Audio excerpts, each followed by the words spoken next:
তো হে আসসালামু আলাইকুম everyone, welcome back to my YouTube channel. তো আজকে আমরা লর খুবই ইম্পর্টেন্ট একটা বিষয়, পার্টনারশিপ, তার একটা অংশ সেল অফ গুডস অ্যাক্ট 1930 যে অ্যাক্টটি, সেটা নিয়ে পড়বো। এতে অনেকগুলো লুপ হোল আছে, বাট রাদার দেন সব বিষয় নিয়ে আমরা এই অ্যাক্টটি পড়ব। ফার্স্ট অফ অল বলছে এই অ্যাক্টটির আউটলাইনে, লেকচার আউটলাইনে থাকবে transfer of title of by non owner. Title বলতে এখানে বোঝানো হচ্ছে মালিকানা, মালিকানাকে টাইটেল বলা হয়। আর নন ওনার মানে হচ্ছে যিনি কিনা মালিক না। নন ওনার যদি ট্রান্সফার করে টাইটেল, ধরেন mister x, for example mister এক্সের একটা গাড়ি আছে, কার আছে, সেই কারটা মিস্টার এক্স মালিক। মিস্টার ওয়াইয়ের কাছে সেই কার্ডটা এমনভাবে দিল যে কার্ডটা সে সংরক্ষণ করলো এবং যাবতীয় তার পজিশনে থাকলো। ওয়াই কার্ডটা সেল করে দিল জেডের কাছে। তখন কি কি কন্ডিশন হবে সেইটা নিয়েই আমাদের আজকের বিস্তর আলোচনা। তো চলেন শুরু করা যাক আস্তে আস্তে আমাদের পার্টনারশিপ আর সেল অফ গুডস অ্যাক্ট। ফার্স্টে তো আমরা পার্টনারশিপ 1930 শুরু করবো। ফার্স্টে আমরা আসবো সেকশন 27, ট্রান্সফার অফ টাইটেল। পরবর্তীতে আমরা সবগুলো সেকশন ছোটো করে আবার ট্র্যাক করার চেষ্টা করব। সেকশন 27-এ বলা হচ্ছে যে section 27 deals with the sale by a person who is not owner. Section 27 কি ডিল করে একজন পার্সনকে নিয়ে যে কিনা ওনার না। তো এখানে বলা হচ্ছে নেমো ডেট কোড নন হ্যাবিট। এটা হচ্ছে একটা ল্যাটিন ম্যাক্সিম, যার অর্থ no one can give what he has not got. অর্থাৎ যার মালিকানায় নেই বা যার কাছে নেই প্রপার্টি, সে কিন্তু কোনোভাবেই দিতে পারবে না। যা তার মালিকানায় নেই সে কিন্তু সেটা কোনোভাবেই দিতে পারবে না। Transfer of title by non ওনার। নন ওনারের দ্বারা কি কি টাইটেল বা কি কি মালিকানা বিক্রি হওয়া পসিবল, বা নন ওনার কী ভাবে ট্রান্সফার করলে সেটা ভ্যালিড হতে পারে, কখন ভ্যালিড হতে পারে, এটা আমরা জানব। ফার্স্ট অফ অল বলতেছে যে sale by mercantile agent. Secondly বলছে sale of by estoppel, sale by joint owner, sale by a person in possession under a voidable contract, sell by buyer in possession after agreement to buy, sell by an unpaid seller, sell by seller in possession after sale. তো এই ক্ষেত্রে হলে কিছু ক্ষেত্র মানলে কিন্তু সেই sell valid sell হিসেবেও গণ্য হবে। তো চলেন দেখা যাক। An authorise sale by mercantile agent. Mercantile এজেন্টকে সেকশন 27, আবার কিন্তু সেকশন 27 মার্কেন্টাইল এজেন্টের কথা বলা হয়েছে। সেকশন 27 একবার কিন্তু নন হ্যাবিট বা হ্যাবিটের কথা বলা হচ্ছে, কিন্তু আবার সেকশন 27 আবারও বলা হয়েছে মার্কেন্টাইল এজেন্ট কি a commercial agent who has authority either to sell good, to consign good, to buy good, or to raise money or security of goods on behalf of his principal. অর্থাৎ principal মানে এখানে হচ্ছে যে ওনারের বিহাফে সে এই কাজগুলো করতে পারে। তো ভ্যালিড সেলের জন্য এখানে কি খাওয়া লাগবে মার্কেন্টাইল এজেন্টের ক্ষেত্রে? যে mercantile agent is in possession of goods or documents of title to goods with consent of ওনারের কনসেন্ট নিয়ে সে কি করবে, এই পজেশন অফ গুডস ও ডকুমেন্ট টাইটেলটা সে পজেশনটা নিবে ওনারের কনসেন্ট দিয়ে। তারপরে if the sale was made by him ordinary course of business. Ordinary course of business মানে সাধারণভাবে যদি বিক্রি হয়, the buyer purchased in good faith, this is very important. Buyer যদি গুড ফেইথে কিনে থাকে এবং while purchasing those good he did not realise that the seller did not have any authority to sell those, তবে এই সব ক্ষেত্রে সেটা একটা ভ্যালিড সেল হিসেবে গণ্য হবে। এখানে একটা কেস আছে ফোক্স ভার্সেস কিং, এই কেসটা আমরা পরে পড়ব। এই কেসটার থেকে আমরা বুঝতে পারবো যে মার্কেন্টাইল এজেন্ট কিভাবে কাজ করে। তো এখানে সেকশন 27-এ আবার আসছি আমরা, transfer of title by estoppel. Estoppel কি? If a statement or conduct leads the buyer to believe that the person selling the good has authority to sell, then an actual owner does not show any objection regarding this sale transaction, it will be considered as sale by estoppel. Following conditions should be fulfilled. The actual owner does not show any objection regarding the sale transaction. Buyer acted in good faith. It is very important. Buyer does not have any doubt. Transfer of title by estoppel, এখানে একটা problem solving রয়েছে। তো এখানে হচ্ছে সাথে একটা case আছে ও কোনর versus clerk, এই কেসটা থেকে আমরা জানতে পারবো। এই কেসটা ফ্যাক্টে বলা হয়েছে, in this case the owner of wagon, wagon হচ্ছে এক ধরনের গাড়ি allowed one to his employees to have the name painted on wagon, অর্থাৎ ওই ওয়েগনের উপরে তার নাম পেইন্ট করতে বলছে, নেম পেইন্ট করতে বলছে।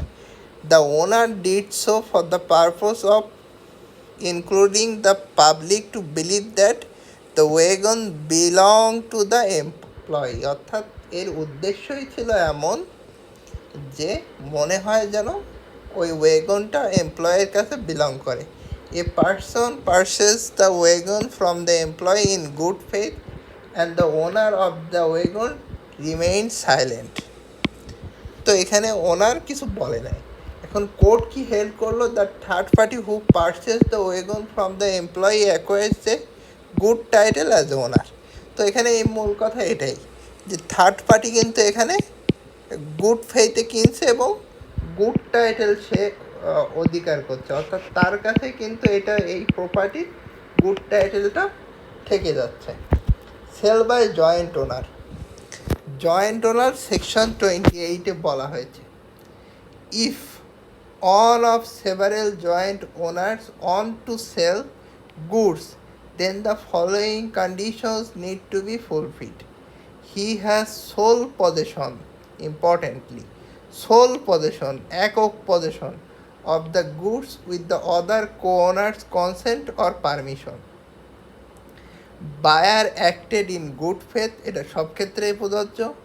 The buyer had no notice that the seller did not have any authority to sell those goods. তো এখানে আমরা একটা প্রবলেম সলভিং দেখি।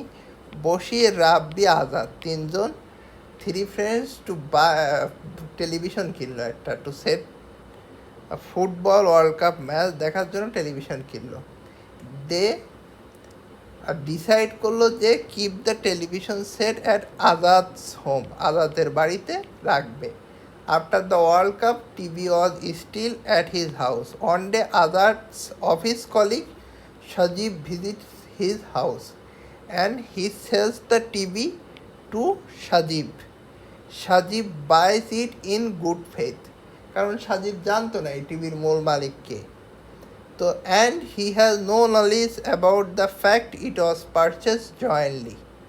তো এইটা কিন্তু অ্যাকর্ডিং টু দিস, যেহেতু এখানে সোল পজিশনে আছে, আজাদের কাছে সোল পজিশনে আছে, অর্থাৎ একক মালিকানায় পজিশনে আছে, তাহলে এটা একটা ভ্যালিড সেল হবে। কিন্তু এইটা কিন্তু একটা বড় লুপ হোল আমাদের এই সেল অফ গুডস অ্যাক্টের। এই বিষয়টা নিয়ে আমরা পরবর্তীতে আমাদের আরও সংশোধন প্রয়োজন, কিন্তু as according to the law এটা একটা ভ্যালিড সেল। আচ্ছা, sale by a person in possession of goods under voidable contract. Section 29-এ এই বিষয়ে কথা বলা হয়েছে। If a person obtain possession of goods under voidable contract such as coercion, fraud, misrepresentation or undue influence and sell those goods before the voidable contract is cancelled, the buyer will get good title to the goods. Goods sold before the injured party cancel the contract. Buyer acted in good faith bona fide belief. Bona fide মানে কিন্তু একই কথা, good faith। তো এখানে মূলত যে কথা বলা হচ্ছে, যার কাছে পজেশনটা আছে, ধরেন মিস্টার এক্সের কাছে পজেশন আছে, কিন্তু সেটা ভ্যালিড, সেটা কিভাবে সে পজেশন এনেছে? কোয়ারশন, জবরদস্তি, ফ্রড আর মিসরিপ্রেজেন্টেশনের মাধ্যমে নিছে। কিন্তু ইনজুর্ড পার্টি যদি কন্ট্রাক্ট ক্যান্সেল করার আগেই সেটি বিক্রি করে দিতে পারে মিস্টার এক্স, তখন কিন্তু সেটা ভ্যালিড সেল হয়ে যাবে। এটাও একটা বড় লুপ হোল আমাদের section 29 of this act, sale by person in possession of goods under a voidable contract, section 29। এখানে দেখেন, আমরা এটা প্রবলেম সলভিং যদি আমরা দেখি, এখানে আমরা বুঝতে পারবো আফরোজা কি করছে, purchase a ring from Khalid under good ফেইথে কিনছে, but it turns out that Khalid had fraudulently obtain that ring from রেশমার কাছ থেকে ফ্রডুলেন্টলি সে রিংটা নিছে খালিদ।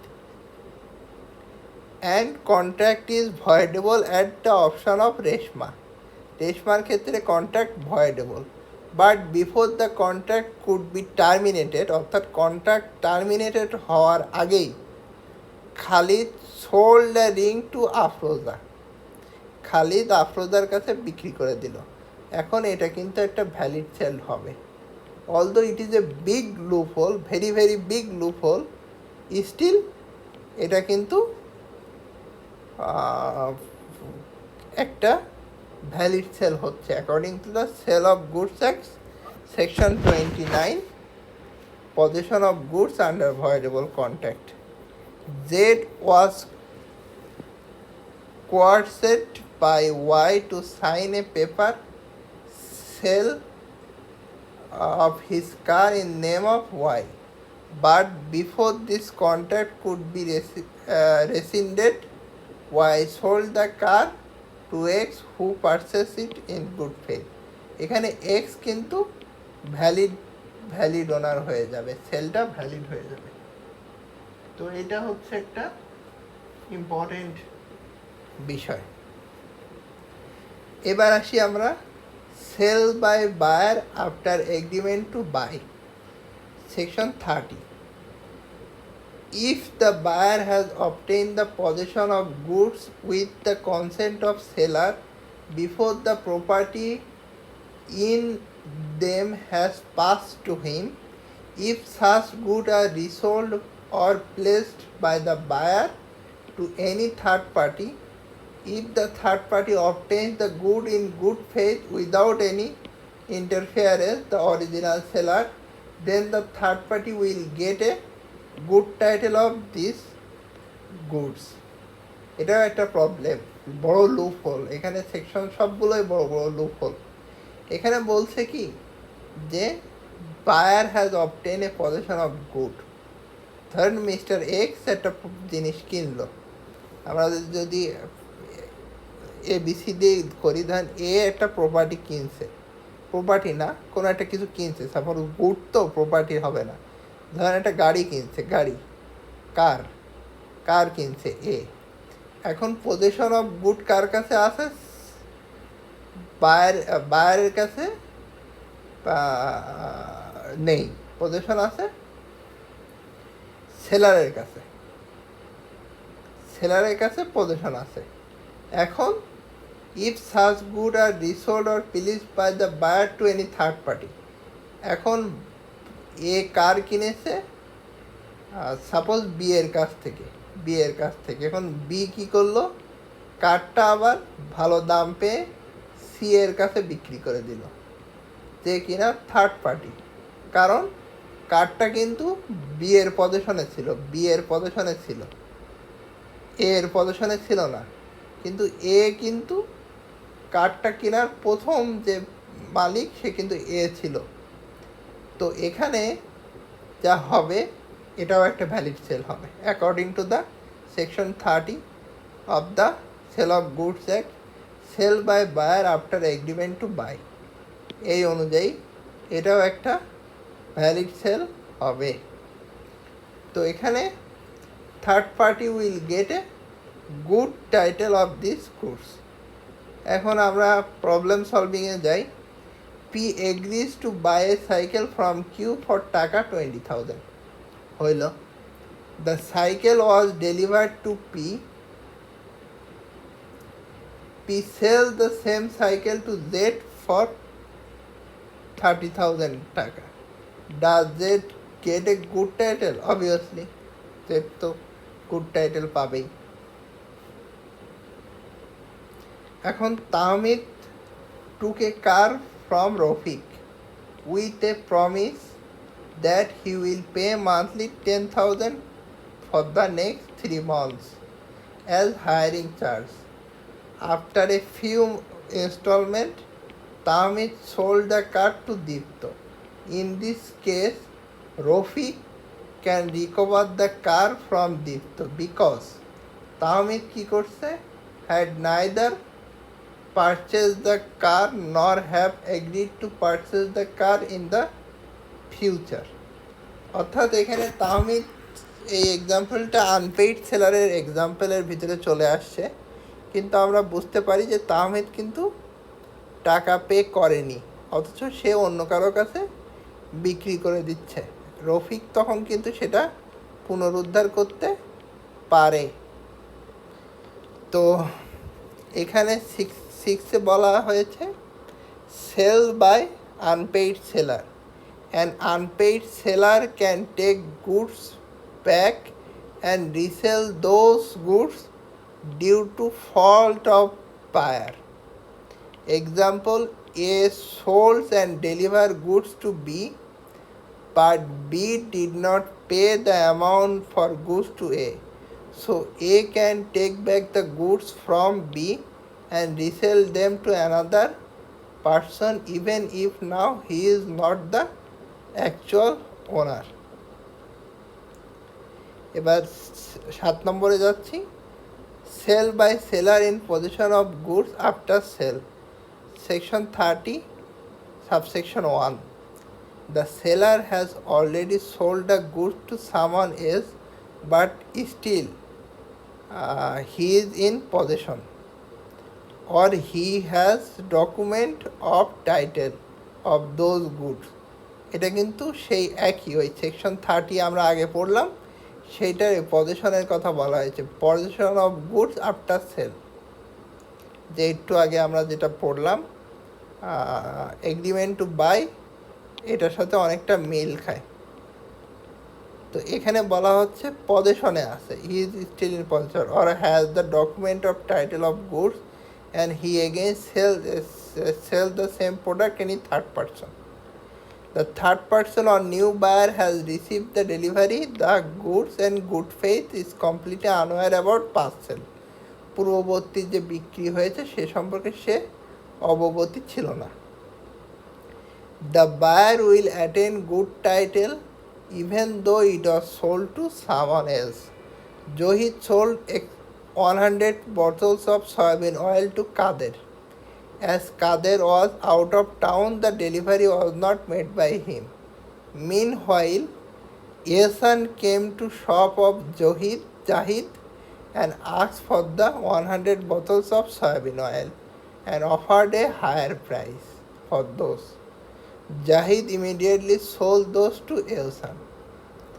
এটা অ্যাকর্ডিং টু আমাদের সেন্সে এটা মনে হবে যে ভ্যালিড সেল না, কিন্তু অ্যাকর্ডিং টু দ্য ল এটা একটা ভ্যালিড সেল হিসেবে গণ্য হবে সেকশন 31 সাবসেকশন অনুযায়ী।